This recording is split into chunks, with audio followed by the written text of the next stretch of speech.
Salut et bienvenue dans New Deal, le podcast Slate Ifri TTSO qui décortique l'actualité américaine en compagnie de Laurence Nardon, responsable du programme USA à l'Ifri. Bonjour Laurence. Bonjour Romain. Alors Laurence, cette semaine se déroulent les auditions publiques très attendues de la commission d'enquête sur l'insurrection du 6 janvier 2021.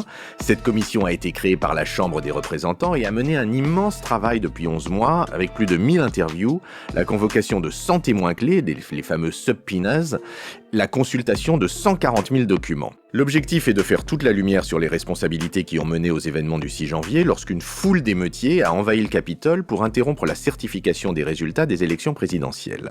Le grand accusé, bien entendu, c'est Donald Trump. Laurence, commençons par la question à $1 million. Les travaux de la commission peuvent-ils mener Trump en prison ? Avant de répondre à cette question, Romain, il faut qu'on voit plusieurs choses. Les auditions ont commencé la semaine dernière, le 9 juin. Il y aura probablement 6 séances en tout ce mois-ci. Et puis en septembre, il y en aura une dernière avant la publication du rapport final. Et si vous permettez, je voudrais même faire un retour en arrière parce que les commissions d'enquête du Congrès, c'est vraiment une pratique extrêmement ancienne de la démocratie américaine. La toute première a eu lieu en 1792. Il s'agissait d'identifier les responsables d'une terrible défaite que l'armée des États-Unis avait subie le 4 novembre 1791, lorsque les troupes du général Arthur Sinclair ont été terriblement défaites par les Amérindiens. C'était à la frontière de l'Ohio. Sur 1000 soldats des États-Unis, on parle de 48 survivants uniquement. L'enquête a eu lieu au cours de l'année 1792 et à cette occasion, le Congrès a exigé d'obtenir des papiers de la Maison-Blanche, c'est-à-dire à l'époque du président George Washington. Et ça, c'est le premier épisode d'une lutte qui se poursuit jusqu'à aujourd'hui entre le Congrès qui demande à obtenir des documents au nom du Congressional Oversight, le droit de regard du Congrès, et la Maison-Blanche qui défend son privilège d'immunité, le Executive Privilege. Depuis cette date, ces commissions d'enquête ont été fréquentes et souvent elles sont très médiatiques. Je vous rappelle par exemple les plus importantes à l'époque moderne, la commission Warren sur l'assassinat de Kennedy, le Watergate en 1973 et puis évidemment la commission sur le 11 septembre. Ok, merci pour ce rappel, mais cette fois-ci, comment ça se passe ? Eh bien, cette fois-ci, les auditions ont pour objectif non seulement d'interviewer en direct et en public des personnalités, mais aussi de raconter, de mettre en scène les résultats de l'enquête. Les auditions se déroulent donc de manière extrêmement scriptée. On voit bien que les choses ont été préparées à l'avance avec des professionnels des médias. Les membres de la commission se succèdent pour raconter ce qui s'est passé avec, à l'appui, des passages de vidéos d'interviews qui ont eu lieu ces derniers mois. Pour l'audition du lundi 13 juin que j'ai regardée, on voit donc des extraits d'interviews de Ivanka Trump et de son mari Jared Kushner. Tous les deux des personnages centraux de l'administration Trump. Absolument, qui racontent comment les équipes du président et le président lui-même ont réagi le soir de l'élection, donc en novembre 2020. On voit aussi William Barr, qui était procureur général au moment de l'élection, qui parle des allégations de fraude électorale faites par Trump à l'époque, donc dès le mois de novembre 2020. Tout ceci est retransmis en ligne, c'est très facile à trouver, je vous invite à aller voir comment ça se passe. Vous avez parlé du combat juridique en quelque sorte qui oppose les commissions à la Maison-Blanche, mais en l'espèce, il y a aussi un objectif politique dans cette commission d'enquête, et en particulier un objectif politique pour les démocrates. Bien sûr, les démocrates veulent démontrer au public américain que les républicains trumpistes ont véritablement voulu abattre la démocratie américaine. Il ne faut pas oublier que les élections de mi-mandat ont lieu dans moins de 6 mois. Les démocrates sont très mal partis. Peut-être que les travaux de cette commission pourront aider à amoindrir leur défaite. Et de fait, ces auditions sont retransmises sur toutes les chaînes de télévision, sauf Fox News. Mais justement, puisqu'on parle de Fox News, est-ce que tous les républicains sont opposés à cette commission ? Une large proportion, oui. Il faut se souvenir que la plupart des élites du Parti républicain, comme par exemple Mitch McConnell, qui est le chef des républicains au Sénat, avaient été horrifiés par les événements du 6 janvier, mais étaient très rapidement rentrés dans le rang en acceptant l'interprétation de Trump d'une fraude électorale et d'un événement qui n'était pas véritablement insurrectionnel le jour du 6 janvier. Et d'ailleurs, les élus républicains avaient refusé de constituer une commission bipartisane entre le Sénat et la Chambre pour enquêter sur ces fameux événements. C'est pour cela que la commission d'enquête à laquelle nous nous intéressons aujourd'hui est une commission spéciale, a Select Committee, créée par Nancy Pelosi et qui concerne uniquement la Chambre des représentants. Mais il y a tout de même des républicains qui y siègent dans cette commission. Oui, il y a Adam Kinzinger qui est un représentant de l'Illinois et la fameuse Liz Cheney, représentante du Wyoming. Justement, faisons un petit focus sur Liz Cheney parce qu'on en a souvent parlé, c'est la fille de Dick Cheney. Elle est à la fois très conservatrice et très anti-Trump. Oui, absolument. Et je voudrais vraiment souligner son courage. Depuis le mandat de Trump, comme elle s'est souvent élevée contre lui, elle est absolument honnie par l'ensemble de son propre parti. Et la semaine dernière, lors de la première journée d'audition, elle a eu une phrase vraiment digne de Winston Churchill. Je voudrais que nous l'écoutions. Tonight, I say this to my Republican colleagues who are defending the indefensible.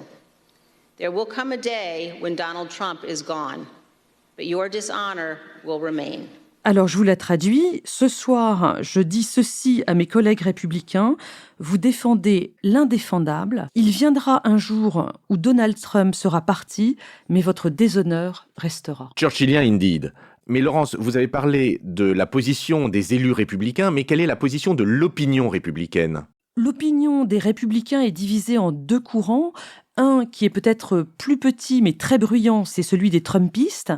Ils dénoncent une commission ultra-partisane et une chasse aux sorcières, c'est l'expression que Trump lui-même emploie dès qu'il le peut. Et pour le reste, je crois que l'ensemble des républicains plus modérés veulent tout simplement qu'on passe à autre chose, qu'on s'occupe de l'inflation, par exemple. On peut le comprendre, mais il faut quand même qu'on désigne des responsables pour ce qui s'est passé. C'était immensément grave. Et on en est où là-dessus ? Eh bien, au lendemain du 6 janvier, 840 personnes ont été arrêtées dans le pays en lien avec l'émeute. Et sur ces 840 personnes, 250 ont déjà été condamnées pour assaut, pour résistance ou entrave à la police. Plus grave, des membres de deux groupes d'extrême droite, les Oath Keepers et les Proud Boys, ont été condamnés, alors respectivement en janvier et en juin 2022, pour sédition, ce qui est un chef d'accusation extrêmement grave et rarissime dans l'histoire des États-Unis. Mais alors je repose ma question introductive, Donald Trump lui-même pourrait-il être condamné ? Alors, s'il l'est, ce sera par le département de la justice. Je précise cela parce qu'il y a déjà eu une tentative de procès politique par le Congrès. C'était l'enquête en impeachment qui s'est déroulée tout début 2021, juste après les faits. On en avait longuement parlé avec une mise en accusation par la Chambre des représentants qui n'a pas été suivie d'un jugement par le Sénat parce que les républicains du Sénat avaient renoncé à poursuivre leur président. On va donc voir si le procureur général Merrick Garland décide de mettre le président en accusation sur la base des preuves et des conclusions que lui transmettront cette fameuse commission d'enquête qui tient ses auditions cette semaine. Donc il faut attendre la fin des travaux parce qu'on saura quels sont les chefs d'accusation possibles. Il devrait porter sur deux choses. D'une part, son projet qui est absolument avéré de renverser le résultat des élections grâce à de fausses listes de grands électeurs dans 7 États. Et puis le deuxième chef d'accusation, ce sera sans doute les encouragements qu'il a donnés aux participants à la manifestation au matin du 6 janvier en leur disant d'aller s'en prendre par exemple à Mike Pence. J'ajoute que Trump est également accusé par un juge de Géorgie d'avoir tenté de faire modifier les résultats des élections dans cet État. Mais ça, c'est une autre procédure. Mais alors je vous repose ma question. Prison ou pas prison pour Donald Trump ? Eh bien, c'est difficile à dire parce que même s'il est quasiment certain que la commission apportera des éléments extrêmement incriminants, la décision va dépendre du procureur général Merrick Garland, qui est connu pour être quelqu'un de très prudent. Est-ce qu'il voudra briser un tabou en mettant un président en accusation, alors non pas une accusation politique par le biais de l'impeachment au Congrès, mais une accusation post-mandat par les cours de justice du pays ? Ce serait ouvrir la possibilité dans l'avenir de mise en accusation judiciaire des présidents pour des choses peut-être moins graves que les émeutes du 6 janvier. Enfin, boîte de Pandore ou pas, cette commission vise quand même à réparer la démocratie américaine et ça, c'est une bonne chose. Oui, cette commission travaille pour l'histoire et pour l'honneur des États-Unis, pour reprendre l'expression de Liz Cheney. Et d'ailleurs, si vous me permettez de faire un pas de côté, je voudrais signaler qu'il y a d'autres évolutions très positives ces jours-ci. Je veux parler des avancées sur le contrôle du port d'armes. Après les fusillades récentes à Buffalo, dans l'État de New York, et à Uvalde, au Texas, on voit que quelques républicains sont prêts à agir. Un groupe de 20 sénateurs, donc 10 démocrates et 10 républicains, a négocié ces derniers jours un texte que le Sénat pourrait voter avant qu'il soit transmis à la Chambre. Et qu'est-ce qu'il prévoit ce texte ? Eh bien, ce texte prévoit des avancées extrêmement timides sur la limitation du port d'armes, mais quand même, ce serait significatif parce que ce serait la première fois que quelque chose est voté sur ce sujet depuis 1994. Alors concrètement, le texte prévoit des mesures de protection des écoles et des fonds pour une meilleure prise en charge de la santé mentale des Américains en général. Donc ça, c'est des mesures pour rassurer les républicains.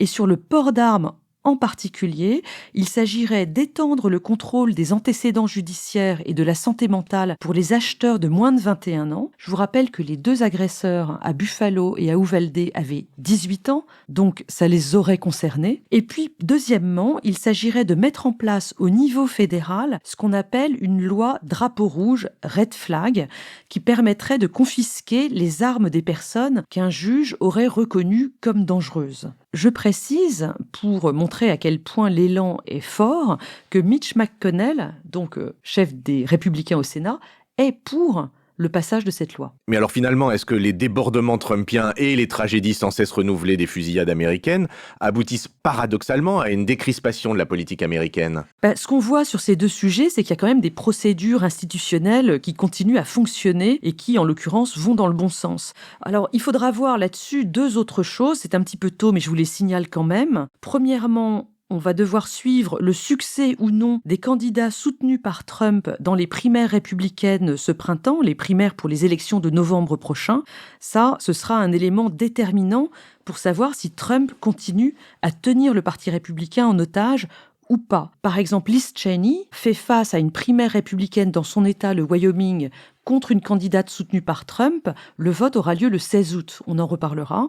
Et deuxièmement, la Cour suprême va rendre, comme tous les ans à la même époque, une série de grandes décisions, et bien sûr celle sur l'avortement. Il faudra regarder ça aussi. Et nous le regarderons ensemble, Laurence. Je vous remercie pour cet épisode une nouvelle fois passionnant, et je vous dis à la semaine prochaine. Merci Romain, à la semaine prochaine. New Deal chaque semaine sur Slate, TTSO, Lifree et sur vos plateformes de podcast préférées.